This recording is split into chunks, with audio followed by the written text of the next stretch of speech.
परम सच्चिदानंद घन आनंद समुद्र, प्रेम समुद्र, ज्ञान वैराग्य भक्ति ऐश्वर्य अनंत शक्तियों के स्वामी प्रभु श्री कृष्णचंद्र जी कृपा करके ऐसा अमृतमय उपदेश कर रहे हैं जो श्रद्धा विश्वास पूर्वक श्रवण किया जाए, मनन किया जाए और आचरण में उतारा जाए तो इसी जन्म में परम हंस प्राप्तव्य एकांतिक महासुख का हमें अनुभव हो जाए।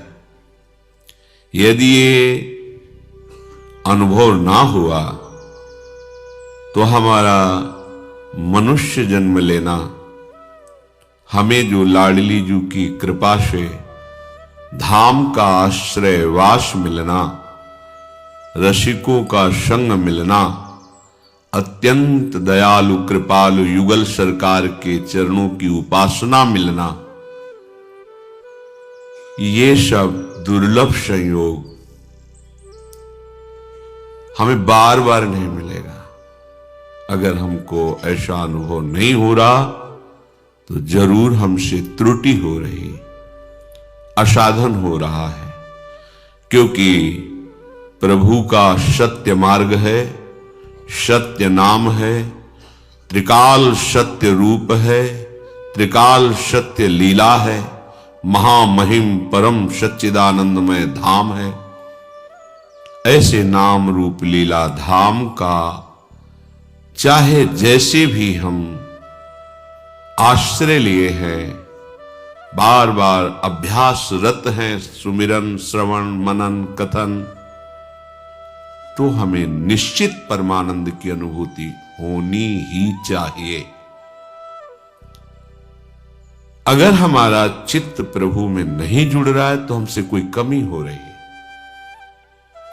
हमारे साधन में कोई असाधन है, इसे ढूंढना चाहिए। प्रभु कह रहे हैं युञ्जन्नेवं सदात्मानं योगी विगत कल्मषः सुखेन ब्रह्म संस्पर्श मत्यंतम सुखमश्नुते। आहा, अत्यंतम सुख अश्नुते, उसे अत्यंत महासुख का अनुभव होता है। ये भगवत वाणी है। किसे? जो अपने चित्त को, अपने आप को बार बार अपने आराध्य देव में समर्पित करते हुए उनका निरंतर चिंतन करता रहता है, अपने स्वरूप में स्थित रहता है, वो निष्पाप हो जाता है और वो योगारूढ़ महापुरुष अत्यंत महासुख को प्राप्त होता है। उस सुख का जब उपासक को अनुभव होता है तो शालोक्य शारिष्ट सारूप्य सामीप्यकत्व मप्युत दीयमानम न गृह्णन्ति बिना मत सेवनम जनाहा। स्वयं भगवान कहते हैं कि वो सुख ऐसा है कि उस सुख में डूबे हुए उस महापुरुष को सालोक्य शारिष्ट सारूप्य सामीप्य एकत्व, ये मोक्ष अत्यंत दुर्लभ है यद्यपि, पर हम उनको देते हैं तो इस मोक्ष को स्वीकार नहीं करते। नहीं चाहिए प्रभु हमें मोक्ष, जिसके लिए वेदांत दर्शी महापुरुष पूर्ण साधन संपन्न होकर समस्त प्रकृति पर विजय प्राप्त करके स्थूल सूक्ष्म कारण शरीर का राग त्याग करके बड़ी कठिनाई से इस मोक्ष पदवी को प्राप्त करते हैं। जो प्रेमी उपासक है वो दीयमानम प्रभु उसे उपहार में दे रहे हैं, वो उसे स्वीकार नहीं करता। क्यों? क्योंकि उसे अत्यंतम सुख मसनुते, ऐसा अत्यंत महासुख मिला है सेवा में, प्रभु के साथ रहने में, युगल सरकार की मुख माधुरी का पान करने में, युगल सरकार की मधुर मधुर लीला, परस्पर चितवन, परस्पर वार्ता, उसे और कुछ नहीं चाहिए। ये ऐसा महासुख है, दीयमानम न गृह्णन्ति। और सिद्धि और सुखों की तो बात ही क्या है। ये महापदवी जो बड़े बड़े ब्रह्म ऋषिजन इसी के लिए साधना करते हैं, उपासक उसको स्वीकार नहीं करता। ये बड़ी बात है। भोग सुख, स्वर्ग सुख, ब्रह्म पदवी, ये तो मोक्ष सुख की तुलना में एकदम लघु हैं। मोक्ष पदवी दीयमानम, देने पर भी न गृह्णन्ति, नहीं लेते, बिना मत सेवनम जना, मुझे नहीं चाहिए, आपकी सेवा चाहिए, आपका सानिध्य चाहिए। तो जो उपासक इस महासुख को प्राप्त करना चाहता है,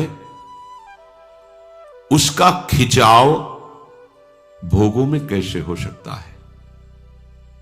ध्यान दीजिए, जो मोक्ष सुख को भी ठुकरा दिया है प्रभु के देने पर भी, वो निम्न इंद्रियजन्य भोगों की तरफ कैसे खिंच रहा है?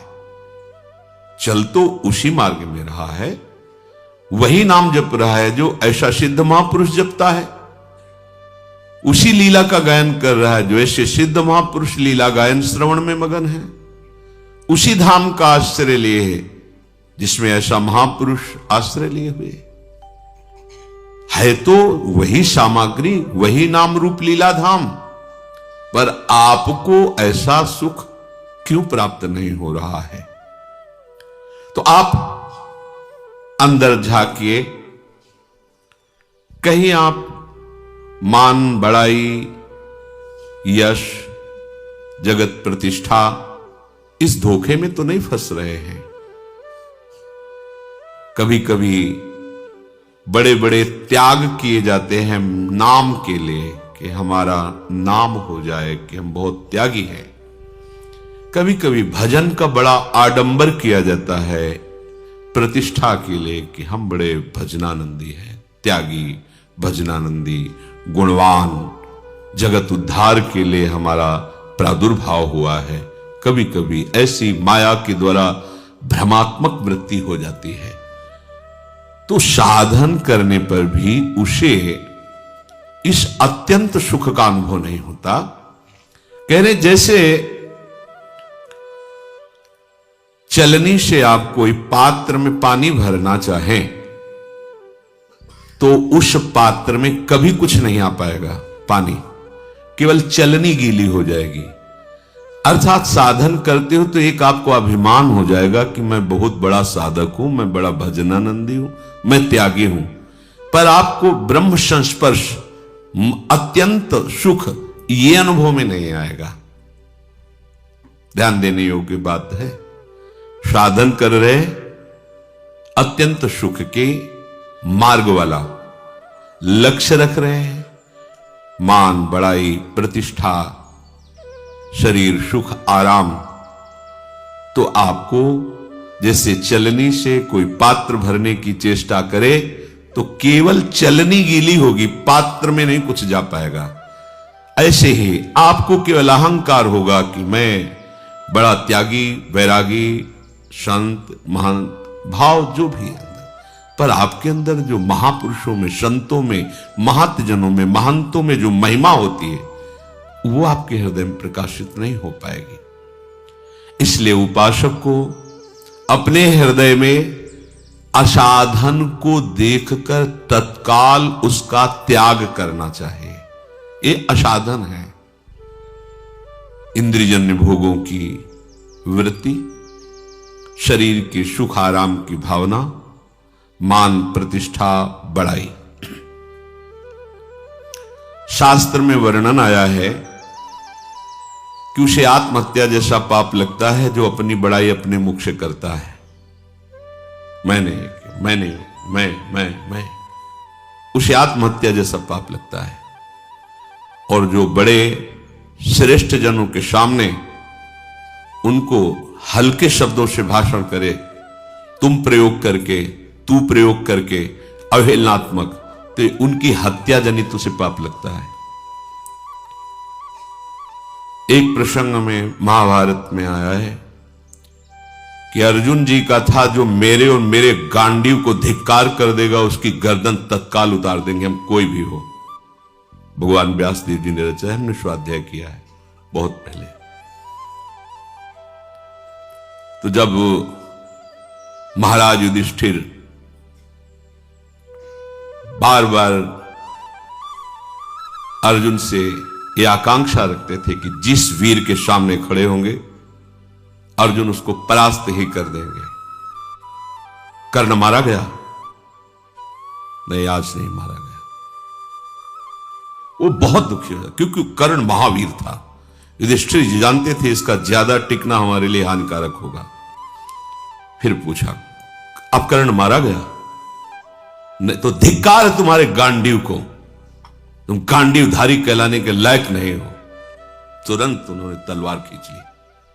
भगवान श्री कृष्ण सावधान, बोले मेरी प्रतिज्ञा है, मेरे गांडीव को कोई और मुझे ऐसा, मैं उसे जीवित नहीं रख सकता। कोई बोले है, बोलो कोई, प्रतिज्ञा प्रभु है। उनका तुम्हारी प्रतिज्ञा भी रहेगी और युधिष्ठिर जीवित भी रहेंगे। ये तुमसे श्रेष्ठ है, इनको तुम कह के संबोधन करो और इनकी निंदास्पद इनको बात करो, तो इनकी हत्या का तुम्हें जो प्रण है वो पूरा हो जाए। तो उनका, तू अपने को धर्मराज समझता है? पांचों के साथ ब्याह हुआ था द्रौपदी का, तेरे को हारने को क्या अधिकार? ऐसे बस बोले हो। अपनी आत्महत्या का उसे दंड मिलता है जो अपने मुख से अपनी प्रशंसा करता है। अपने पूज्य जनों के सामने उनको जो तुम कह के संबोधन करता है, उनकी अवहेलनात्मक वचन, उसे उनकी हत्या जैसा उसे पाप लगता है। ये बड़ी सूक्ष्म शास्त्र की बातें हैं। अपनी प्रशंसा करना, अपनी प्रशंसा सुनना, दूसरे की निंदा करना, दूसरे की निंदा सुनना, ये दोनों में बराबर भाग है। चलनी में गैया दुहे दैव को दे। साधन कर रहे हो पर अपनी प्रशंसा सुनना चाहते हो और अपने मुख से अपनी प्रशंसा करते हो, दूसरे की निंदा करते हो, दूसरे की निंदा सुनना चाहते हो, तो केवल चलनी गीली होगी, पात्र नहीं भरेगा, अभिमान नहीं। अपने अवगुणों को, अपने असाधनों को ये तुच्छ बुद्धि पकड़ नहीं पाती है, और पकड़ भी लेती है तो त्यागने की उसमें हिम्मत नहीं रहती। लेकिन उपासक जो नाम रूप लीला धाम का आश्रय लिए है, उसे इनको नहीं रखना चाहिए। जब कोई हमारी प्रशंसा करने लगे तो उसी समय कान में अंगुली डाल लेनी चाहिए। राधा राधा राधा, क्या बात करते हो? आज के बाद ऐसी बात मत निकालना, तुम्हें पता है मैं कैसा नीच हूं। अगर कुछ है तो मेरे गुरुदेव की कृपा है, लाडली जी की कृपा है। आप ऐसे वचन कभी हमारे सामने मत बोलना। और जब कोई दूसरे की निंदा करने लगे तब तो उससे संभाषण भी इस बात का नहीं करना है, कान में उंगली डाल करके चुपचाप हट जाना है। साधन बचाओ, नष्ट मत करो। ये जो भजन साधन कर रहे हो इसको बचाओ। दूसरी बात, जहां ऊंचे भाव की प्राप्ति के लिए हमको एक एक भजन संभाल कर रखना है, एक एक नाम, एक एक वृत्ति संभाल कर रखनी है, वहां हम अपनी किसी मनोकामना की पूर्ति के लिए, किसी अनुकूलता के लिए, किसी शत्रु पक्ष के नाश के लिए हम भजन का प्रयोग ना करें। हो जाएगा, आप भजन कर रहे हो, उसका अहित सोचोगे, हो जाएगा, क्योंकि आप में पावर है। लेकिन वो भजन की ऊर्जा शक्ति किस लिए आपने संचय की है? अपने लक्ष्य की प्राप्ति के लिए। आप भजन कर रहे हैं, कामना करोगे, अनुकूलता की मांग करोगे, हो जाएगा। जो इच्छा करिहो मन माही, हरि प्रसाद कछ दुर्लभ नहीं, पर आपने बेच दिया अपने भजन को। फिर आपके पास रह क्या गया? फिर आपको क्या ब्रह्म संस्पर्श, क्या एकांतिक महासुख, इसकी कल्पना भी नहीं होगी आपको कि ऐसा क्या होता है ब्रह्म संस्पर्श में, ऐसा क्या होता है उस आत्यंतिक सुख में। क्योंकि आप जो साधन कर रहे हैं उसे आप बेच रहे हैं, उसे आप नष्ट कर रहे हैं। संभालिए अपने साधन को। हमें अपने भजन शक्ति की, ऊर्जा शक्ति की रक्षा स्वयं करनी है। क्या? किसी का अहित नहीं, किसी का अमंगल नहीं, किसी का बुरा नहीं, ना करना है, ना बुरा बोलना है, ना बुरा सोचना है। दूसरी बात, अपनी कामना की पूर्ति, अपनी अनुकूलता की मांग मुझे नहीं करनी है, मुझे अपना भजन नहीं बेचना है। अब क्या होगा? आपका आराध्य देव सब संभाल लेगा। आपको कुछ करने की, आप कामना करेंगे तो आप अपने भजन के ठेकेदार बन गए, और आप प्रभु के आश्रित हैं तो उन्होंने आपके भजन को सुरक्षित भागवतिक बैंक में जमा कर दिया। अब व्यवस्था सरकारी आपकी होगी। समझिए, सरकारी व्यवस्था है उसमें। जब तक आप ठीक से भगवद आश्रय नहीं लेते तो इस संसार को तुम ऐसा समझो जैसे वो मॉल कहते हैं, मॉल जिसमें वो टोकरी में सामान रखा रहता है, क्या कहते हैं? मॉल है। हाँ, वो ऐसी दुकान जहां जो मनावे से उठा के अपनी टोकरी में डाल लो। फ्री नहीं है, वहां तुम्हें कोई नहीं बोलेगा महंगी से महंगी डाल लो, हिसाब वहां होगा। और हिसाब नहीं तो सामान छीन ली जाएगी, धक्का मार के बाहर कर दिया जाएगा। ये संसार में ऐसा मत समझना कि हर चीज फ्री है, हिसाब देना होगा सबका। हां, अगर सरकारी पास हो गया है फिर कोई बात नहीं। सरकारी पास मन वचन कर्म से प्रभु के अधीन होकर सारी चेष्टाएं अपने प्रभु के लिए करता है। अब उसका भरण पोषण सरकारी हिसाब से होगा, वो भागवती के हिसाब। उसको ये नहीं किया उसको उसका भजन कटेगा, नहीं, वो सरकारी हिसाब है। अब वो भागवती के हिसाब से चलता है। तो उपासक पूर्ण समर्पण होने तक ये सावधान रहे कि अपने भजन को खर्चा न करे, बेचे ना। दो बातें, खर्चा होता है दूसरे का अनिष्ट अमंगल करने पर, और बेचना होता है अनुकूलता लेने पर, कामनाओं की पूर्ति पर। बहुत सुंदर बात। अगर आपको भजन साधन करने पर आनंद की अनुभूति नहीं हो रही तो आप अपने भजन को खर्चा कर रहे हैं, बेच रहे हैं। बंद करो ये खर्चा करना और बेचना। आप भजन कर रहे हैं, अंदर ही अंदर सोच रहे हैं ऐसा ऐसा, वो आपका भजन जा रहा है। आप भजन कर रहे हैं, दैन्य होकर मांग रहे हैं, ये अनुकूलता मिल जाए, ये वस्तु मिल जाए, ये समस्या हट जाए। आप अपने भजन का ऐसे प्रयोग क्यों कर रहे हैं? जहां अनुकूलता के लिए भजन होता है वहां हम अपने शब्द में कह सकते हैं कि पाप रुकता नहीं है, वहां फिर पाप होना शुरू हो जाता है। हम भजन तो करें प्रभु का और मांग करें अनुकूलता की, तो लक्ष्य क्या हुआ? अनुकूलता हुई ना। हम भजन करें प्रभु का और मांग करें भजन में डूबने की, कि अभी भजन तो क्रिया हो रही है। ऐसा समय कब आएगा जब ये भजन डूब करके होगा, डूबकर कोई बाह्य स्मृति नहीं, रूप छके घूमत रहें, तन को तनिक न भार, यह डूबना। विरह कमंडल कर लिए बैरागी दो नैन, मांगत दरस मधु करी, छके रहत दिन रैन, यह डूबना। हमारा ज्ञान हमारा पीछा नहीं छोड़ रहा है, पर हारना नहीं है। हमारे सहायक, परम उदार, परम करुणाकर, वात्सल्य समुद्र प्रियालाल है। ये दोष हमें है। हम अपनी मांग करते हैं, हम अपने अनिष्ट का नाश करने के लिए भजन के समय संकल्प करते हैं, नहीं करना है। अगर हो भी रहा है तो उसे रोकिए, नहीं रोक पा रहे हो तो इधर दृष्टि लाइए अति उदार करुणा वरुणालय युगल सरकार की तरफ। ये तभी होता है जब आश्रय में कमी होती है, समर्पण में कमी होती है। समर्पण ऐसे ये दिया, थोड़ी अनुकूलता बाधा पड़ी, ले लिया, ऐसा हमारे लोगों का समर्पण है। ऐसे पहले सब नामे कर दिया प्रभु के नाम, थोड़ी प्रतिकूलता पड़ी तो अभी तो क्या, अभी तो शुरुआत है, पूरा तो समर्पण कर दिया था। अब अगर ऐसी प्रतिकूलता और बढ़ेगी फिर क्या हो, वापस करो हमारा तन हमारा मन। वास्तविक दिया ही नहीं था, फिर वो अहम के ठेके में जमा कर देता है, अहंकार के। प्रभु ठीक नहीं चला सकते, अहंकार ठीक चलाएगा। वो मैं विचार करूंगा मुझे कैसे चलना है, क्या करना है, बिल्कुल अच्छे से समझे। महापुरुषों की शोध की हुई बातें हैं। बुद्धि के अभिमान को छोड़कर छोटे बच्चे की तरह हम अपने प्रभु के चरणों में समर्पित हो जाए। अजात पक्षा यु मातरम खगा, जैसे घोंसले में बैठा हुआ पंखहीन चिड़िया का बच्चा केवल मां की तरफ बाट जोता रहता है, ऐसे शरणागत उपासक होता है। प्रभु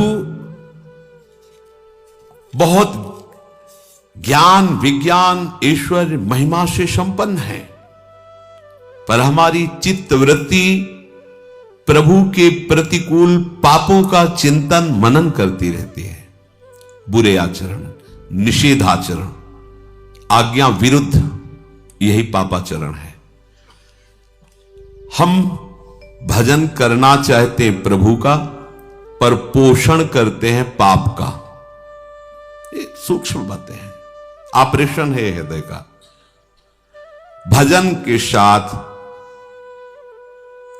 पाप प्रवृत्ति, पाप वृत्ति, पाप चिंतन कैसे हो सकता है? दोनों एक साथ कैसे हो सकते हैं कि आपका भजन भी होता रहे और मनमानी आचरण भी होता रहे? प्रभु कहते हैं, नमाम दुष्कृतिनो मूढ़ा प्रपद्यन्ते नराधमाः मायया प्रहृत ज्ञाना आसुरम भावमाश्रिता। ये जो मूढ़ पुरुष हैं, ये भजन को समझते नहीं कि भजन किसे कहा जाता है। ये माया द्वारा हरे हुए ज्ञान वाले, आसुरी स्वभाव वाले, नीच और दूषित कर्म का चिंतन करते हुए उन कर्मों को करने वाले लोग मेरे भजन को नहीं जानते, मेरा भजन नहीं कर सकते। पापवंत कर सहज स्वभाव, भजन मोर ते भाव न काऊ। ऐसे लोग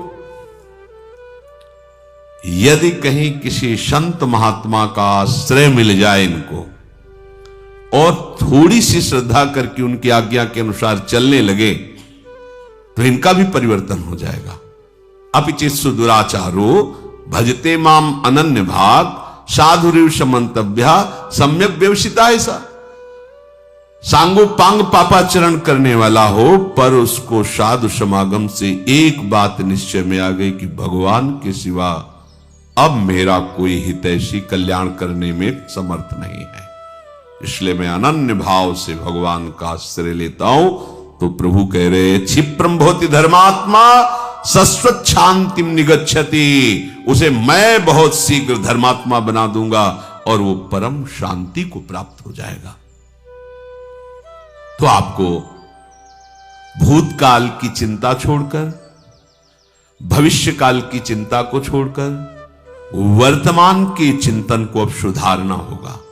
मिलावट नहीं चलेगी उसमें। पाप का चिंतन, वासनाओं की भोग का चिंतन, संसार का चिंतन और भजन भी ना से अच्छा है, पर इतने अच्छे में पूरा जीवन व्यतीत कर दो और अनुभव न हो भगवद स्पर्श का और भगवदानंद का, तो फिर आप यही कहोगे भजन में कोई सुख नहीं है। सुख तो भोगों में ही है, क्योंकि इतने वर्ष करने पर भी हमारी वृत्ति भोग में ही सुख का अनुभव करती है। जो वर्तमान को बिगाड़ता है वो साधक कैसे हो सकता है? वर्तमान को बिगाड़ना, वर्तमान के समय में पापाचरण करना, पाप चिंतन करना, निषिद्ध बातों का चिंतन करना, और माला भी चल रहा है, ठीक बात नहीं है। उस उपासक का भविष्य कैसे सुधर जाएगा जो वर्तमान को नष्ट कर रहा है? इसलिए सर्वतो भावेन आराध्य देव को समर्पण करो। कल्याणकामी उपासक को मंद भजन में नहीं टिकना चाहिए, तीव्र भजन में आना चाहिए। तीव्र भजन, निरंतर नाम जप, पूरा विश्वास, पूरी श्रद्धा, इसी जन्म में मुझे भगवान मिलेंगे, प्रभु मिलेंगे। तीव्र नाम जप, भजन में तीव्रता, रस आने लगेगा। अपने इष्ट देव में सर्वोच्च बुद्धि, अपने इष्ट देव में सर्व सामर्थ्यता, अपने इष्ट देव में सर्वलोक महेश्वर का भाव, भजन की तीव्रता, हो गया निर्मल मन। अपने इष्ट देव में सर्वोच्च, हमारे प्रिया प्रीतम से बढ़कर कोई नहीं। सर्व सामर्थ्यता, सारी सामर्थ्य इनके चरणों में विराजमान है। सर्वलोक महेश्वर, यद्यपि सकल लोक चूड़ाम, जैसे हरिवंश करत अपनो जस प्रगट अखिल ब्रह्मांडन, क्योंकि अखिल ब्रह्मांडों के स्वामी हैं। हमारा भाव निर्मल हो जाएगा, शुद्ध हो जाएगा, ये अन्य चिंतन छूट जाएगा। इसलिए मंद भजन से काम नहीं चलेगा, भजन में तीव्रता होनी चाहिए। सच्ची बात, सब प्रभु ही है। एक बार पूज्य भाई जी महाराज कह रहे, एक उपासक ने, सज्जन ने सभा में खड़े होकर कहा कि मुझे कृष्ण दर्शन कराओ। तो जाने आप प्रवचन कर रहे हो, बड़े भक्त हो, कृष्ण दर्शन होते हैं अलग अलग सो। तो भाई हम हाथ जोड़कर कहते मेरे में ताकत नहीं है। पूज्य भाई जी श्री हनुमान प्रसाद पोद्दार जी महाराज, और तुमको सही बतावे तो रामकृष्ण में भी ताकत नहीं है। ऐसा क्यों कहा भाई जी, जलते हो? क्योंकि आप यदि दर्शन ना करना चाहो तो वो तो सबके सामने है ही। कहो सो कहा जहां प्रभु नाय। दुर्योधन ने दर्शन किया क्या पूरे जीवन में? एक बार भी श्री कृष्ण का, सैकड़ों बार मिला होगा लेकिन दर्शन नहीं किया उसने। प्रभु को प्रभु भावना से दर्शन नहीं किया। ऐसे ही हम कभी भी प्रभु से विलग नहीं हैं, पर प्रभु भाव नहीं है ना तो हमें दर्शन नहीं हुआ। इसी मृत्यु लोक में प्रभु के कई बार अवतार प्रकट में हुए हैं, पर हमारे अंदर चाह नहीं रही प्रभु से मिलन की, इसलिए मिले हुए भी कभी उनका दर्शन नहीं हो पाया। प्रभु सबके हृदय में विराजमान है, यद्यपि वो चाहे तो सब उनकी चाह में कोई, पर उनकी चाह तभी जब हमारी चाह हो जाए ना उनसे मिलने की, तभी। प्रभु की कृपा से प्रभु के दर्शन संभव है तब जब आपके अंदर प्रभु के मिलन की उत्कट चाह, ये उत्कट चाह प्रभु को मजबूर कर दे माया का पर्दा हटा करके दर्शन देने के लिए, तब बात। प्रभु को आना ही पड़ेगा। तुम भजन करके अपने भाव को बढ़ाओ और इतना मजबूर कर दो कि तुम्हें देखना चाहें। ये बात, खास बात यही है। ये मेरे हाथ के बस की बात नहीं भाई, मैं आपको दर्शन करा सकूं। भाई प्रभु का प्राकट्य दुर्लभ नहीं है, दर्शन दुर्लभ नहीं है, प्रभु के मिलन की उत्कट लालसा दुर्लभ है। इसलिए पहले अनन्य शरणागति ग्रहण करो और तीव्र भजन करो, और भजन ऐसा जिसमें जिया ना जाए प्रभु के बिना। तो ये प्रश्न ही नहीं करना पड़ेगा कि प्रभु के दर्शन करा दो तो जाने। जब प्रभु के बिना तुम मरने लगोगे तब प्रभु आ जाएंगे। जैसे मछली जल के बिना प्राण त्यागने लगती है, ये सिद्धांत है। अवश्य अवश्य प्रभु सी क्षण आ जाएंगे, आ ही नहीं जाएंगे, वे अपने आप को हमें दे देंगे। अब हम जैसे चाहे उनके साथ खेलें, सखा भाव से, सखी भाव से, जैसे। प्रभु की भक्ति में समान अधिकार है सबका, और जो उत्कट लालसा से संपन्न भक्त है उसी के अधीन प्रभु होते हैं, बड़ी बड़ी साधनाओं से नहीं। प्रभु शबरी जी के पास जाते हैं, किंतु वहीं ज्ञान संपन्न साधन गर्भ में फूले हुए ऋषि मुनियों के पास नहीं जाते हैं। वहीं उसी वन में गए, उसी वन में किसी भी ऋषि के आश्रम नहीं गए, शबरी माता, क्योंकि उत्कट लालसा प्रभु आएंगे, गुरुदेव ने कहा है। दैन्यता मेरे साधन बल से प्रभु आएंगे नहीं, गुरुदेव के वचन पूरे करने के लिए आएंगे। और ऐसी साधना पूछो, पर ये ब्रह्म ऋषि जन, इनको साधना का गर्व है, पवित्रता का गर्व है, ब्रह्मणत्व का गर्व है। प्रभु एक भी ऋषि के आश्रम में नहीं गए। भक्तों के चरित्र पढ़ करके देखो, श्री रैदास जी की दैन्य उत्कट भक्ति के वशीभूत होकर सिंहासन सहित प्रभु उनकी गोद में आ गए, लेकिन वाराणसी की विद्वता के अभिमान में फूले हुए ब्राह्मणों के वेद वाक्यों पर भी प्रभु नहीं रीझे। आर्त होकर विकल भाव से प्रभु को पुकारो तो ये प्रश्न ही खत्म हो जाएगा कि हमें दर्शन करा दो, भला प्रभु दर्शन दे दे। ये कोई प्रश्न उत्तर का विषय है? या आप में सामर्थ्य तो प्रभु के दर्शन करा दो तो हम जाने तुम महान भक्त हो या सिद्ध भक्त हो। हमें पक्का विश्वास है प्रभु निश्चित दर्शन देंगे। और खूब तीव्रता पूर्वक भजन के समय हमारे में ये नियम होने ही चाहिए। प्रभु में अटल विश्वास, भजन में दृढ़ता, ये भगवत दर्शन कराने की बात है। कैसे भगवत दर्शन होंगे? प्रभु में अटल विश्वास। अब इस अटल विश्वास को समझ लीजिए, जो टल ना सके ऐसा विश्वास। भजन मार्ग में चल रहे हम, भारी प्रतिकूलता, निंदा, अपमान, रोग से ग्रसित शरीर, कोई साथ देने क्या, पर तुम्हारा विश्वास प्रभु से नहीं टलना चाहिए। अटल, बट विश्वास अटल निज धर्मा। अटल विश्वास को बरगद के पेड़ की उपमा से कह रहे हैं कि कैसा, जैसे बरगद का पेड़ है तो थोड़ी इधर जड़ कमजोर हुई तो डाल से जड़ निकल कर लग गई, हिलने नहीं देगी, बड़ा भारी दूर तक उसकी डालें फैल गई, जगह जगह जड़।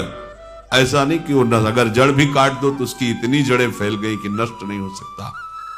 बट विश्वास अचल निज धर्मा, अपने धर्म में अचल और अपने आराध्य देव में अटल।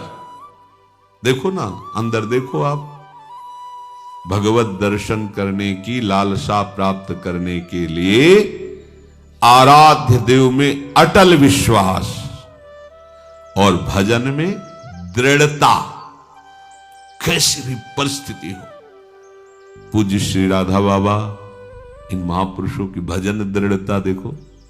अनुष्ठान कर रहे हैं, अंग टूट गया है, नहीं रुकना, वैसे ही बैठा लो मुझे आसन पे। भजन नहीं, नियम नहीं टूटने वाला। कैसी दृढ़ता है।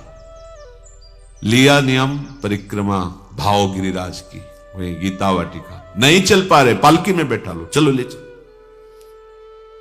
जो नियम, जो भजन की दृढ़ता, उस पर फर्क नहीं पड़ना चाहिए। दूसरा, हम जिसका भजन कर रहे हैं वो हमारे भजन को देख रहा है। बड़ा सुख मिलेगा आपको जब ये बात आप लाओगे। हम वाणी गायन कर रहे हैं, हमारे प्रियालाल सुन रहे हैं, हम भजन कर रहे हैं, हमारे प्रियालाल देख रहे हैं। तो हम कोई भी कार्य ऐसा ना करें जो प्रियालाल के सामने नहीं करना चाहिए। देखो आप बच जाओगे। दूसरा है भगवत दर्शन करने वाले उपासक का नियम, हम जिसका भजन कर रहे हैं वो उपास्य देव हमें देख रहा है, उनको सामने देखते हुए भजन करो। प्रिया प्रीतम देख रहे हैं, उनका भजन, प्रिया प्रीतम देख रहे हैं, हम उनकी लीला गए, प्रिया प्रीतम ही बैठे, हम उनकी सेवा कर रहे हैं और पक्का विश्वास वो मुझे मिलेंगे, पक्का विश्वास वो मुझे मिलेंगे।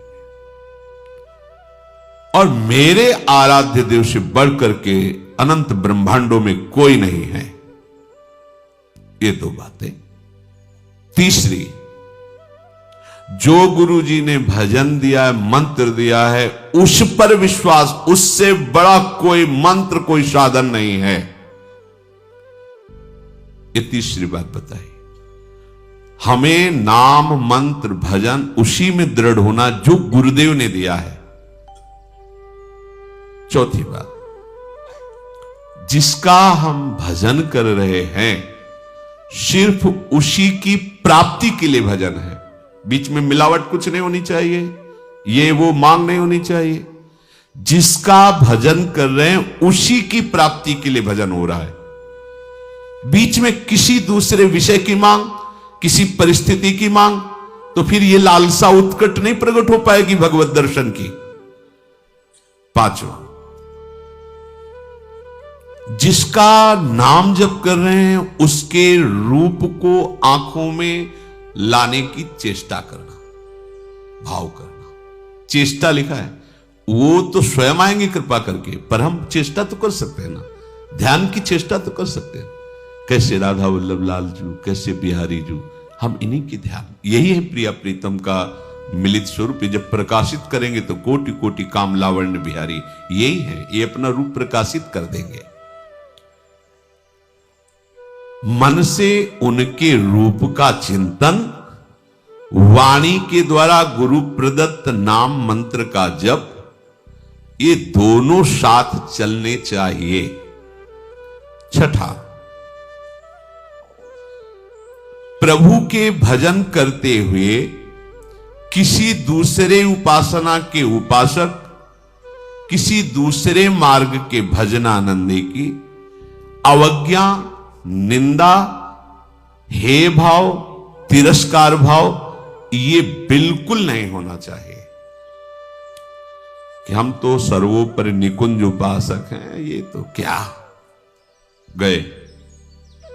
आपके अंदर उत्कट लालसा नहीं जगेगी, ये बहुत सूक्ष्म बात है।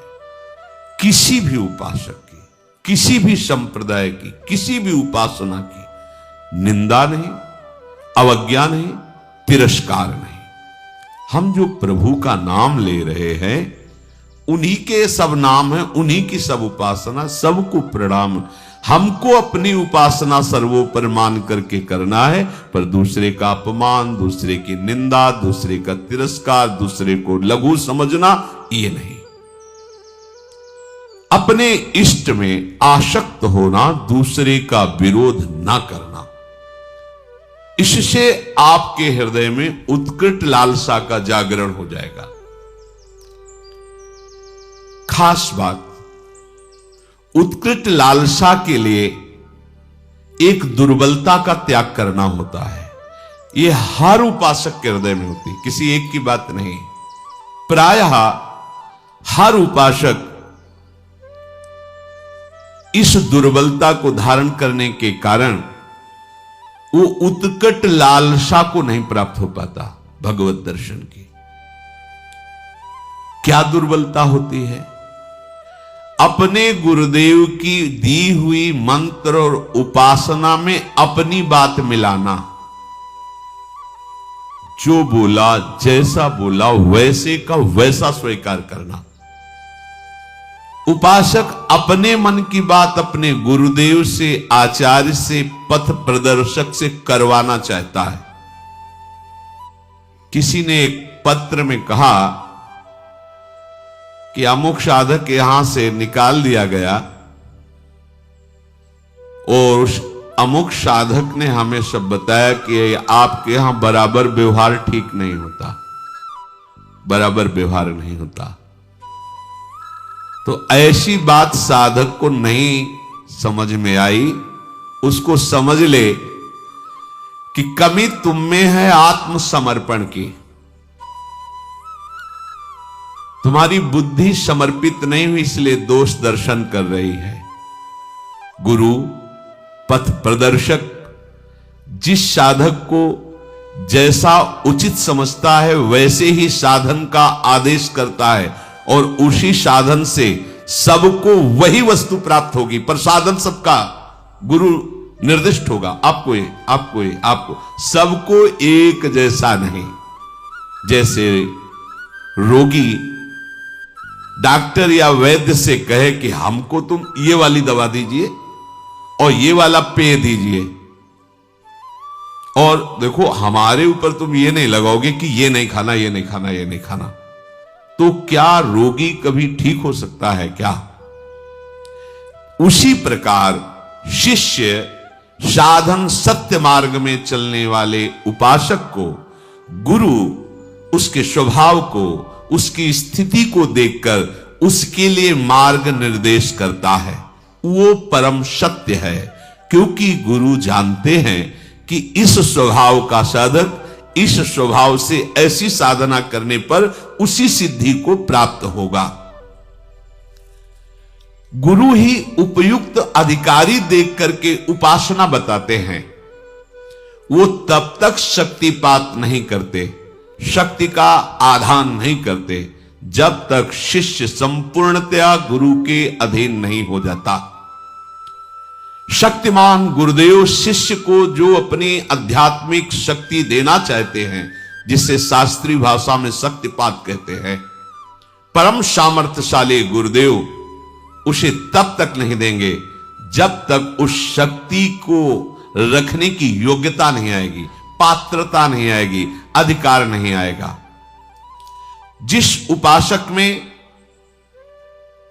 उनकी ऊर्जा शक्ति को धारण करने की सामर्थ्य नहीं आई है, यदि वो उसे शक्तिपात कर दे तो उनकी शक्ति व्यर्थ हो जाएगी या वो उपासक नष्ट हो जाएगा। उन्मत्त होकर, मतवाला होकर गलत मार्ग का अनुसरण करके भ्रष्ट हो जाए, क्योंकि पावर मिल गया उसको। जैसे भगवान शिव से वृत्रासुर ने शक्ति पात करने की प्रार्थना की कि मैं जिस पर हाथ रख दूं भस्म हो जाए। तथास्तु, जगत गुरु शिव ने ऐसा ही कह दिया। उसने सोचा कि परीक्षा इन्हीं से शुरू करते हैं। उमा जी की तरफ दृष्टि गई, शुरू यहीं से कर। भागे। उस शक्ति का दुरुपयोग और उस शक्ति के द्वारा उसका नाश श्री हरि ने उल्टा उसी के ऊपर रखवा को भस्म कर दिया। भगवान शिव ने तांडव प्रारंभ किया तो बाणासुर अपनी ताल गति से उन्हें प्रसन्न कर, जा तेरे शास्त्र भुजाएं हो जाए। शक्तिपात की 1000 भुजा बलशाली, जिस पर्वत पर जाता टक्कर मारता, उसकी भुजाओं का जोड़ कोई नहीं। भगवान शिव से ही आया और कहने लगा, गुरु अब इन भुजाओं की खुजली मिटाने वाला त्रिभुवन में कोई नहीं, आओ आप ही हमसे 2-2 हाथ कर। हंस पड़े, उनका आ जाएगा कोई 2-2 हाथ करने वाला। तो भगवान ने सुदर्शन चक्र से उसी शक्ति को नष्ट किया। इसलिए गुरुजन स्वभाव के अनुसार उस सिद्धि को प्राप्त करने के लिए उसे मार्ग देते हैं। शक्तिपात तभी होता है जब सर्वतोभावेन मन वचन कर्म से वो अपने गुरुदेव के अधीन हो जाता है, जिसकी बुद्धि नहीं रह जाती है। जब तक आपकी बुद्धि काम करे, क्यों मैं हूं, इसमें ऐसे कर लिया जाए, वैसे कर, तब नहीं। जैसा का वैसा, जिसको जो अधिकार गुरु ने दिया है, जो क्रिया दी है, जो जप दिया है, उसी के अनुसार बिल्कुल चलो, उसी प्रकार चलो जैसा कहा है। सबको समान उपदेश नहीं दिया जा सकता, सबके साथ समान व्यवहार भी नहीं हो सकता। समझिए, प्यार आंतरिक गुरुदेव का सबके प्रति समान है। सबको समान रूप से आप ऐसा सब करें, नहीं हो सकता। अलग अलग प्रक्रिया है, सबको समान रूप से आदेश नहीं दिया जा सकता। तो जो साधक रुष्ट होके गया था, उसकी जब छानबीन की गई तो वो अपनी साधना से भ्रष्ट होकर दुर्गति को प्राप्त हुआ। पूज्य भाई जी से हनुमान प्रसाद पोद्दार जी महाराज जी की वाणी, दुर्गति को प्राप्त हुआ, उसका साधन नष्ट हो गया, वो कमजोर हो गया। फिर बाद में आकर रो के पूछा कि क्या मेरा भी सुधार हो सकता है? उत्तर उसे दिया गया कि तुम दिखाने वाले इस परम सत्य मार्ग को, जो सदगुरुदेव हैं, जो इस मार्ग के आपको दर्शन कराने वाले हैं, उस मार्ग पर तुम चले ही नहीं, तुम उस रास्ते को चुना ही नहीं। जिस मार्ग को तुमने देखा नहीं, जिस मार्ग का तुम्हें अनुभव नहीं, उस मार्ग पर जो चला रहे तो तुम्हें उसमें क्यों में करने का अधिकार क्या है? तुम कैसे उस मार्ग पर चल सकते हो जिसको जाना ही नहीं है? तो जानने वाले, जनाने वाले मार्गदर्शक गुरुदेव जो तुम्हें जैसा ठीक समझ रहे वो मार्ग दे रहे, तुम उस पर नहीं चलोगे तो फिर उल्टा चलने पर तो ऐसा ही होगा। मार्गदर्शक को अनभिज्ञ यात्री अपना सुझाव ना दे। मार्गदर्शक को मार्ग का न समझने वाला यात्री अपना सुझाव न दे कि अगर इधर से घूम के चला जाए तो कैसा रहेगा, अगर ऐसे चला जाए तो, वो जैसा बोल रहे वैसा चलो। अब जो ही कहां करें हम सोई, आयस लिए चले निज दासी। उपासक में सबसे बड़ी दुर्बलता होती है कि वो अपने अभिमान को नहीं छाड़ पाता और वो अपने पथ प्रदर्शक गुरु को भी मार्ग बताने लगता है। आप जो ये कर रहे हैं ना, ऐसा अगर इसको ऐसा कर लिया जाए तो ठीक रहेगा। जब गुरुदेव देखते हैं कि ये तो हमको ही साधन बताने लगा, तो फिर वो पक्षपात दिखाई देने लगता है गुरुदेव के व्यवहार में। अलग दो आओ इधर से, फिर उससे बात, क्योंकि वो अधिकारी नहीं है, वो नहीं समझ पाएगा। तो जो समझ रहे हैं उनको अलग बुला, तो उसको लगता है हमें तो छोड़ दिया जाए, हमारे को नहीं। तुम उस बात को नहीं समझ पाओगे क्योंकि तुम्हारे अंदर क्यों म्यों करने वाली बुद्धि है। वो सोचता है कि अमुक के साथ इतना प्रेम गुरुदेव कर रहे हैं, हमारे साथ क्यों नहीं करते। वो अपने पथ प्रदर्शक गुरु पर दोष दर्शन करने लगता है और साधक जहां ये दोष आया, बस उसका अहंकार उसे नष्ट कर देता है, अहंकार नष्ट कर देता है। पथ प्रदर्शक के प्रति समर्पण सबसे बड़ा साधन है। ये वेद वाक्य है। बिना श्रद्धा के परमार्थ में एक कदम भी नहीं चला जा सकता। श्रद्धा और अपनी समझ, ये दोनों अलग अलग मार्ग हैं। श्रद्धा और अपनी समझ, ये दोनों अलग अलग मार्ग हैं। जहां अपनी समझ श्रद्धा में मिलाई गई वहां साधना नष्ट हो जाती है। अपनी समझ के ऊपर जहां श्रद्धा का शासन हुआ वहां साधना बन जाती है। समर्पणमयी, अभिमान रहित श्रद्धा, समर्पणमयी बुद्धि में कभी सुधार करने की इच्छा नहीं होती कि गुरुजी ने जो कहा उसका हम सुधार, गुरुजी ने कहा ये लाइन ऐसे, इसमें अगर इस लाइन में सुधार हो जाए ना तो अच्छा रहेगा। ये बुद्धि की चतुरता है जो गुरु के शब्दों में सुधार करना चाहती है। मिलावट कि इसको इतना सरल करके ऐसे ले लिया जाए तो ठीक रहेगा। हमें लगता है कि हम यहां जुड़ करके अच्छा नहीं किया और साधक भयंकर दोष दर्शन करके उनकी निंदा करने लगता है।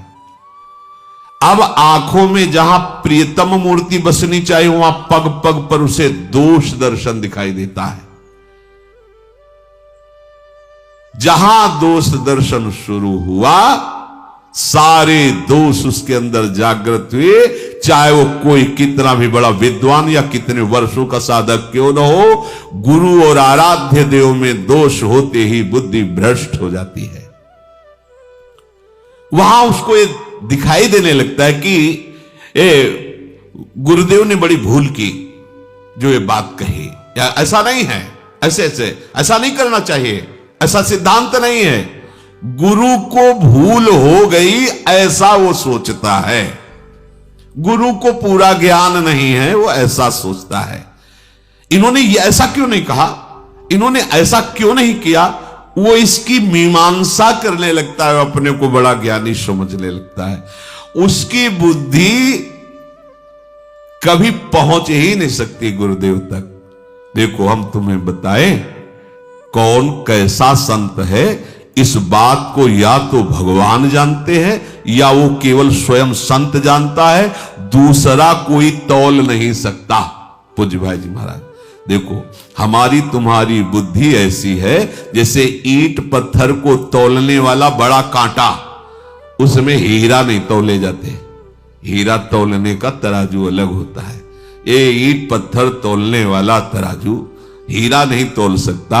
ऐसे ही प्राकृतिक भोगों का चिंतन कराने वाली बुद्धि ये महापुरुषों को नहीं तौल सकती कि है क्या। जिसकी बुद्धि संसार में थोड़ी भी सुख बुद्धि लगती है, जिसका जीवन प्रपंच में थोड़ा भी सना हुआ है, वो संत की महिमा को नहीं तौल सकती। देखो वहां वर्णन करते हैं, तात स्वर्ग अपवर्ग सुख धरी तुला एकंग, तूलनता सकल मिल जो सुख लव सत्संग। ये बुद्धि संतों की महिमा को नहीं तौल सकती। इसलिए आपसे निवेदन है कि आप जिनका अनुसरण कर रहे हैं, जिनको पथ प्रदर्शक माना है, जिनको गुरुदेव के पद पर आपने विराजमान किया है, उनके प्रति पूर्ण समर्पण का भाव रखो। उन्हें मार्ग बताने की चेष्टा मत करो, उन्हें सलाह देने की चेष्टा मत करो। आपके लिए जो निर्धारित कर रहे हैं वही भगवत प्राप्ति का हेतु बनेगा। भेद बुद्धि, दोष बुद्धि, पाप बुद्धि है, इससे साधन नहीं बनता है। साधक अपने लक्ष्य पर दृढ़ रहे। देखो एक है मधुमेह का रोगी, शुगर, और वो मीठा उसको बहुत प्रिय होता है। वो कहेगा अपने वैद्य से कि आप जो है मुझे मिश्री का सेवन बताइए, क्योंकि कल जब हम आए थे आपके पास तो आप एक मरीज को कह रहे थे खूब मिश्री खाइए आप ठीक हो जाएंगे। वो था पित्त का रोगी। पित्त बढ़ा हो मिश्री खाओ तो कड़वी लगेगी पर वही समन कर देगी। तो जो कल आपने उसको उपदेश दिया था वही हमें दीजिए। तो मधुमेह वाले को मिश्री खाने से हानि हो जाएगी और पित्त वाले को मिश्री खाने से लाभ हो जाएगी। तो वैद्य से कहे कल जब हम आए थे तो आप एक को कह रहे थे कि आप मिश्री अच्छी मात्रा में सेवन कीजिए आप ठीक हो, तो मेरे को क्यों रोक रहे हो, ये पक्षपात क्यों कर रहे हो। ऐसे उपासक जो है अपने गुरुजनों पर दोष दर्शन करने लगता है। साधक को जब भ्रम हो जाता है तो सद्गुरुदेव के प्रति दोष बुद्धि हो जाती है। बताई हुई मंत्र उपासना ऐसी दोष बुद्धि उपासकों के ऊपर बिल्कुल नहीं काम करेगी। जो भी मंत्र गया वो सब ऊसर में बीज के समान गया। तो गुरु के द्वारा दी हुई मंत्र उपासना व्यर्थ हो गई, क्योंकि उसकी श्रद्धा दोष में है, दोषयुक्त हो गई। अब वो बात बात में तर्क करेगा, गुरु की एक एक चेष्टा की निंदा करेगा। भले वो निर्दोष है पर उसकी एक एक चेष्टा दोषयुक्त होगी। वो ये नहीं मानता कि मेरी भूल होती जा रही, मैं गलत मार्ग में जा रहा हूं, ओहे या गलत हो रहा है। कुछ भी करे उसका रास्ता बंद, क्योंकि वो संदेह के मार्ग पर चल पड़ा। इसलिए साधक बहुत आवश्यक बात यह है कि अपने पथ प्रदर्शक की आज्ञा का श्रद्धा पूर्वक पालन करें। अपनी बताई हुई गुरुदेव की साधना पद्धति से ही चले, दूसरा कोई कितनी बड़ी साधना बता दिया कर उसकी ओर देखे भी नहीं, चलने की तो बात जाने दो। स्वधर्मे निधनम श्रेय परधर्मो भयावहा। गुरु प्रदत्त उपासना ही तुम्हें भगवत प्राप्ति कराएगी, दूसरी की सलाह नहीं। जिसके लिए सदगुरुदेव ने जो साधन निश्चित किया है वो साधन ही भगवत प्राप्ति का स्वरूप हो जाएगा। मान लो वचन, श्रद्धा पूर्वक संलग्न रहो। दूसरा साधक खूब अच्छा साधन करता है और आपको दिखाता है कि मैं बहुत आनंदित हूं, आओ हमारे साधन को स्वीकार कर लो, छोड़ो अपने गुरु की साधना। इस भावना को अंदर जाने भी मत देना। उसे अपने साधन में बहुत बड़ा विघ्न समझना। ऐसे साधक को, ऐसे मित्र उपासक को जो आपको अपनी गुरु उपासना, गुरु मंत्र, गुरु भावना से विलग कर रहा है, देखो ना हम लोग तो बहुत आनंदित, छोड़ो और आओ इस आनंद। बिल्कुल नहीं। अगर आपको अपने गुरु प्रदत्त साधना पर संदेह है तो भगवान की कोई भी प्रसन्नता की बात अर्थात भगवत मार्ग आप स्वीकार ही नहीं कर पाएंगे। गुरु समर्पण। एक बार समर्थ स्वामी श्री रामदास जी के जीवन की घटना की बात है। उनके यहां शिष्यों की बड़ी भीड़ लग गई। शिष्य ही शिष्य। एक शिष्य को बहुत प्यार करते थे समर्थ गुरु रामदास जी, और जितने भी शिष्य थे वो ईर्ष्या करने लगे उस शिष्य से। समर्थ गुरु ने सबकी दृष्टि को देखा और उनको भी समर्थ गुरु रामदास जी पर बस एक को ही प्यार करते हैं, हम सब इतने लोग हैं, हम लोगों को तो वैसा प्यार नहीं करते हैं। सब लोग समर्थ गुरु के शिष्य हैं, भक्त हैं, सबको ठसक है इस बात की। होड़ लगी हुई है सेवा की कि मैं सबसे ज्यादा सेवा करने वाला सेवक बनूं, गुरु जी हमको सबसे ज्यादा प्यार करें, सम्मान दें। देखो ये सेवा, गुरुपद पंकज सेवा तीसरी भक्ति अमान, और ये क्या चाह रहे हैं? सेवा करें, गुरु सम्मान दें। ये गुरु से सम्मान लेने की भावना नाश कर देती है। बचते रहना। प्रसादी पुष्पमाला वस्त्र आदि तो जीवन है हमारा, पर कहीं भी ऐसा दिखाई दे कि गुरु हमारा सम्मान कर रहे, तो घुटने टेक कर विनय करनी चाहिए कि प्रभु हम इस योग्य नहीं, आपके चरणों के आश्रित हैं, इसकी जरूरत नहीं, हमें तो बस आपकी कृपा को की जरूरत है। आप जो साधन दिए उस पर हमारी निष्ठा, आपके वचनों का पालन करना, प्रभु कहीं इससे हमारा अभिमान न जागृत हो जाए। आप बार बार ऐसा सम्मान जनित चेष्टा करें, आप भगवत भाव से करें, पर मेरी क्षमता नहीं कि मैं सह पाऊं, ऐसे विनय करना चाहिए। आपस में काना फूसी शिष्यों में कि उनको तो बहुत प्यार करते हैं, तो ये सर्वोपरि संत कैसे हो सकते हैं कि एक का पक्षपात लेते हैं? क्या ज्यादा पैर दबाने वाले को ही प्यार किया जाता है क्या? अरे भाई, संत की दृष्टि में तो समदर्शी संत हो। देखो गुरु कैसे होने चाहिए पूछ लो शिष्य से, लेकिन शिष्य कैसा होना चाहिए तुम्हें कैसे चलना है वो नहीं जान रहे हैं। संत तो समदर्शी होते हैं ना। अरे उनको कोई चंदन लगावे गाली दे बराबर प्यार होता है, फिर क्या एक कोई दुलार और सबको दोष दर्शन, अंदर से ईर्ष्या भाव। देखा वो समर्थ गुरु थे, लीला की जांग में वो एक पट्टी बांधी,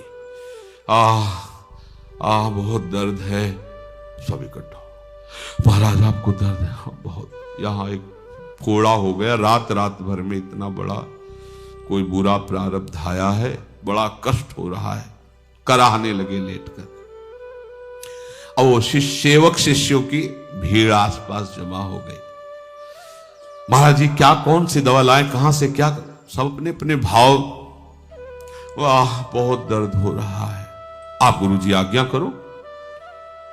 हाँ ये हमारा वैद्य से ठीक नहीं होगा, हमने ध्यान के द्वारा देखा है, ये विषैला फोड़ा है, अगर ये फोड़ा अंदर फूट गया तो हमारा शरीर पूरा हो जाएगा। अरे गुरु जी फिर हम जिएंगे कैसे? तो मरने के लिए तैयार हो जाए, कोई एक इस फोड़े को चूस लो, इसका मवाद तो जहरीला है, तुम मर जाओगे और हम जीवित हो जाएंगे, हमारा कष्ट दूर हो जाए। लघु शंका के बहाने कोई लाइन से पीछे सकिलने लगे। अब वो जो भीड़ थी ना, सब आश्रम के कोई इधर बाहर, सब 10-20 बच्चे उनमें एक दूसरे का चेहरा देख रहे थे। और जिसे समर्थ जी बहुत प्यार करते तो किसी सेवा के लिए गया, तो क्या बात है? बोले गुरुदेव के पैर दर्द है। भागा। तो अरे आप लोग यहाँ कर, और गुरुदेव ने कहा कि उसमें विषैला फोड़ा है, जो उसका मवाद चूस लेगा वो मर जाएगा और उनका पीड़ा नष्ट हो जाएगी, वो स्वस्थ हो जाएगा। अरे तो भाग के गया। गुरुदेव बोले पहले रुको, सुन लो। 2-4 जो रह गए, 2-4, वो भीड़ तो खत्म थी इतनी बात से, जो 2-4 रह गए तो उनसे कहा कि देखो बहुत जहरीला मवाद है ये, जो ही तुम इसको अपने मुख में लोगे, चूसोगे, तो हमको तो आराम मिलेगा और हम बच जाएंगे, तुम मर जाओगे। अरे बोलो गुरुजी, एक बार मृत्यु की क्या बात है, अगर 100 बार मरना हो तो बहुत हल्की बात है, आपको सुख मिलेगा। प्रभु तत्काल एक केवल वो जिसे बहुत प्यार करते थे, घुटने टेका और कहा प्रभु आप आदेश कीजिए, मैं उससे पीने के लिए तैयार। बोले हाँ तो ठीक। एक ऐसे जरा सी सुई जैसी ली, ऐसे किया, बोले हाँ बस यही मुंह लगा दो। वही मुंह लगा, पीना से बड़ा स्वादिष्ट, अमृत जैसा एकदम, लंगड़ा आम होता है ना उसी को ऐसे पट्टी पूरा चूस गए। चूसने के बाद गुरु जी का हाँ बहुत आराम है। तो सब शिष्य उनके चेहरे की तरफ देख रहे, मरे नहीं, मरे, इतना स्वादिष्ट, ऐसे 10-20 फोड़ा रोज चूसने तो आनंद आ जाए। गुरु जी ने हटाया पट्टी और वो आम की गुठली से तो उसको फेंक। बोले समझ गए, इसने आम समझ के नहीं चूसा था, इसने तो विष ही समझ करके पान किया था। तुम लोगों में किसी की हिम्मत भी पड़ी क्या? नहीं पड़ी ना। तो कहाने के केवल शिष्य हो, समर्पण तो है नहीं तुम्हारा। जब समर्पण नहीं तो तुम्हें अनुभव में नहीं आएगा। हम प्यार सबको करते हैं, पर तुम्हारा समर्पण ना होने के कारण तुम अनुभव नहीं कर पाओगे। जैसे भगवान कह रहे सब पर मोरी बराबर दाया, पर कोई भक्त ही प्रफुल्लित रोमांचित होकर कहता मेरे प्रभु मुझे बहुत प्यार करते हैं। आपको भी करते, पर आप नहीं कह सकते क्योंकि आप प्रभु को समर्पित नहीं हैं। इसलिए प्रत्येक साधक को अपने कल्याण के लिए, अपने मंगल के लिए, अपने सदगुरुदेव के दिखाए हुए मार्ग पर चलना है।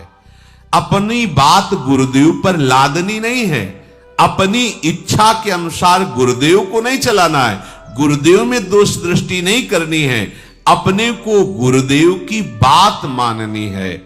दिखावा करोगे तो पोल खोल देगा हरि। दिखावा करोगे गुरु भक्ति का तो पोल खुल जाएगी कि अरे अभी तक नाटक ही कर रहा था भक्ति का। इसलिए दिखावापन तो आने न पावे, पूर्ण समर्पण की भावना और उत्तम साधना जो गुरुदेव ने दी है, तो फिर आप देखोगे कि आपका हृदय प्रतिपल प्रभु के लिए तड़पने लगा। प्रभु के लिए गुरुदेव क्या हैं, आप ये समझो कि वही प्रभु अपनी प्राप्ति का अपना मार्ग बताकर अपने स्वरूप का अनुभव करा देते हैं। कोई गुरुदेव दूसरी वस्तु नहीं है। जो गुरुदेव को साधन समझता है, बड़ी अज्ञानता की, साध्य ही अपना परिचय बताने के लिए ऐसी लीला कर रहा है। और कुछ बस आप मान सोई जाने जे देव जनाई, प्रभु का परिचय केवल प्रभु जानते हैं। तो प्रभु ही संत महात्माओं के रूप में, शास्त्र के रूप में, गुरुदेव के रूप में आकर अपना परिचय अगर आप पकड़ लो तो बात बन जाए। क्यों में किया तो चले गए। अरे स्पष्ट भांग का बट्टा है, भांग का बट्टा है। सिल और बट्टा होता ना, बट्टा दे दिया, ये तुम्हारे ठाकुर है, बस नहा के नवा देना और पवा के पा लेना। साथ श्री कृष्ण खेलते थे, प्रभु साथ खेलते थे धन्ना जी के। सिलपिल्ले बाई पत्थर के टुकड़े में भगवान, सबरी जी गुरुदेव के वचन से वो महिमा प्राप्त हुई जो बड़े बड़े ब्रह्म ऋषियों को नहीं प्राप्त हुई। हम जिस परम व्याकुलता के लिए भगवत मार्ग में कदम रखा है, उसमें आज्ञा पालन सर्वोपरि है। उसमें ये नहीं अच्छा कैसे हो जाएगा। एक बार आपको प्रसंग में दृष्टांत में बताया, देवर्षि नारद जी को भगवान ने आदेश किया गुरुदेव की शरणागति स्वीकार करो, वर्ण करो। किसको गुरुदेव बनाए? बोले जो प्रातःकालीन दर्शन में आ जाए। एक जो धीमर एक दूसरे के घरों में जल पहुंचाते रहते हैं मटकी बांधकर। गांव में पहले ऐसा होता था, जमींदारों के घर में पानी भरते थे। ये गुरु हो सकते हैं क्या? भगवान के पास भगवान ने कहा गुरु। सुबह उनको देखा, बहंगी लिए, उसमें मटकी बांधे कोई भजनानंदी महात्मा होता तो गुरु मानते क्या? अच्छा, गुरु की क्रिया देखी, गुरु को जाति देखा, तो आप तो बहुत बड़ा दोष कर दिए और इसका आपको दंड मिलेगा, 84 लाख योनियों में तुम्हें जन्मना पड़ेगा।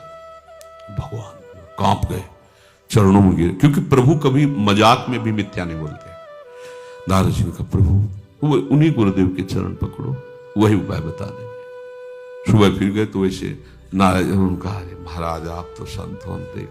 बोले अब मुझे ठगो मत, कृपा करके बताओ। भगवान ने मुझे कह दिया कि इस अपराध का दंड है 84 लाख योनियों में भ्रमित होना। प्रभु कैसे मुक्त? एक लकड़ी लिए ऐसे 84 बिंदु बना, बोले कपड़ा ऊपर का उतार के इस पे लौट जाओ 84 लाख योनियां। लौट गए, भगवान के पास गए, भगवान ने कहा मुक्त हो गए 84 लाख। गुरु ने मुक्त कर दिया, तुम मुक्त हो। ये भगवान और गुरुदेव कहने को दो है। बन्नो गुरुपद कंज कृपा सिंधु नर रूप हरि महामोहतम पुंज जासु बचन रविकर। और बड़ी सूक्ष्मता की बात, साधना से भगवत प्राप्ति नहीं है। साधना अहंकार रहित होने की है। अगर आप गुरुदेव की आज्ञा पर नहीं चल रहे तो अहंकार की ही शरणागति है ना। अहंकार तो आप कुछ भी कर लो, क्योंकि उसी के गलित होने पर तो भगवत प्राप्ति होती है। अहम गलित होने पर भगवत प्राप्ति होती है, दैन्य आता है। तो जब हम समर्पण होते हैं तो यहां शुरुआत ही अहंकार की धज्जियां उड़ना हो शुरू हो गई।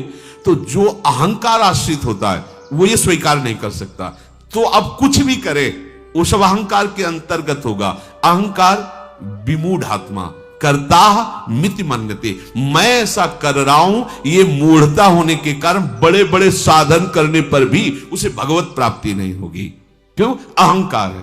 इस संस्कृति का मूल चक्र है, यही कनेक्शन है, यही बंधन है। संस्कृति मूल सूल प्रद नाना सकल शोक दायक अभिमाना।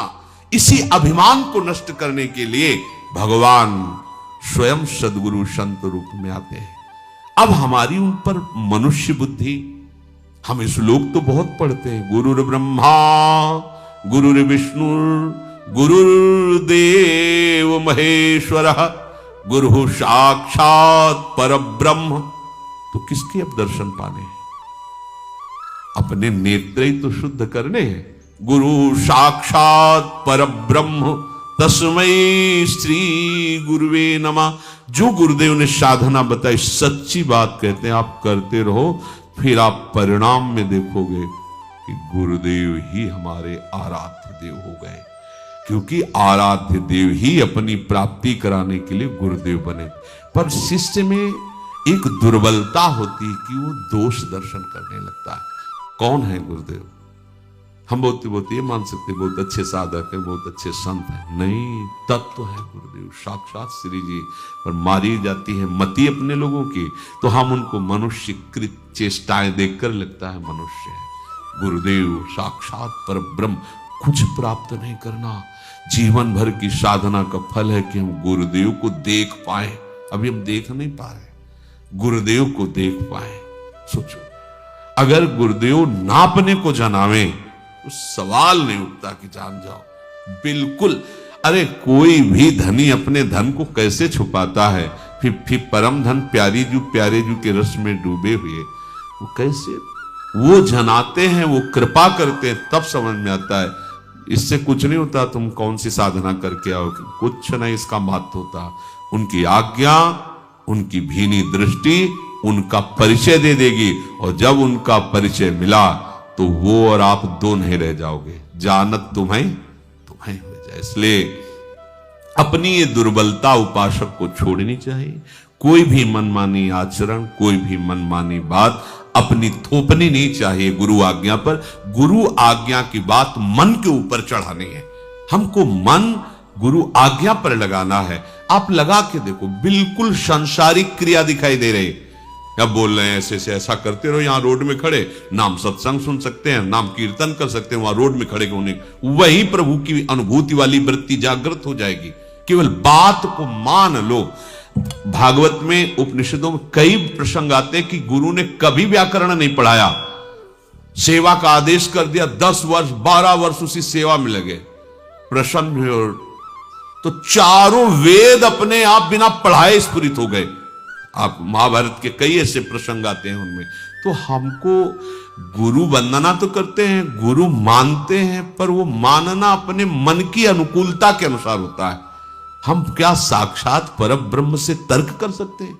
क्या हम साक्षात परब्रह्म के अलावा कोई अनुभूति करना चाहेंगे क्या? तो हम क्या आपने अपने गुरु को, जो इस श्लोक में कहा गया साक्षात परब्रह्म तस्मै श्री गुरुवे नमः, क्या हम ऐसा देख पा रहे हैं? नहीं। तो हमारी यही साधना है कि हमारी आंख मुंदते मुंदते ये देख पावे कि साक्षात परब्रह्म तस्मै श्री गुरु। श्री सूरदास जी से अंतिम समय में कुछ महापुरुषों ने कहा कि लाखों पद की रचना की, पर एक भी पद में वल्लभाचार्य जी की आपने बात नहीं कही। तो ऐसा लगता है कि आपने क्यों नहीं गुरु वंदना की? तो उन्होंने कहा, आपको ऐसा लगता है हमने जितने पद लिखे अपने गुरु के लिए लिखे, और गुरु के हैं। बोले मतलब? बोले हमने प्रिया प्रीतम और गुरु को दो ही नहीं देखा, हमने तो यही देखा है कि प्रिया प्रीतम ही हमारे गुरु हैं, गुरु के रूप में आए वल्लभाचार्य जी, और वो ही हमारे प्रिया प्रीतम है, तो हमने तो उन्हीं का जस गान किया है।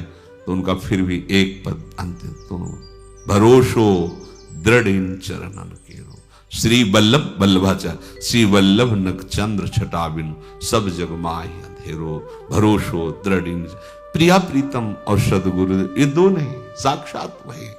जो अपने गुरुदेव में द्वैत भाव रखता है तो सृष्टि से द्वैत भाव कैसे हटा पाएगा? अरे उसी अद्वैत सिद्धि से तो हम द्वैत का नाश कर पाएंगे। और वही हम द्वैत, जब हम अपने गुरु के वचनों पर दोष दृष्टि करते हैं तो हम सारे संसार से अपनी दोष दृष्टि को कैसे हटा पाएंगे? क्योंकि एक जगह जब हमारी निर्दोष दृष्टि हुई तो उसी दृष्टि के बल से हम पूरी सृष्टि में निर्दोष हो जाएंगे। तो हमको समझना है, हमें अपनी कचाई दूर करनी। श्री राधा वल्लभ लाल।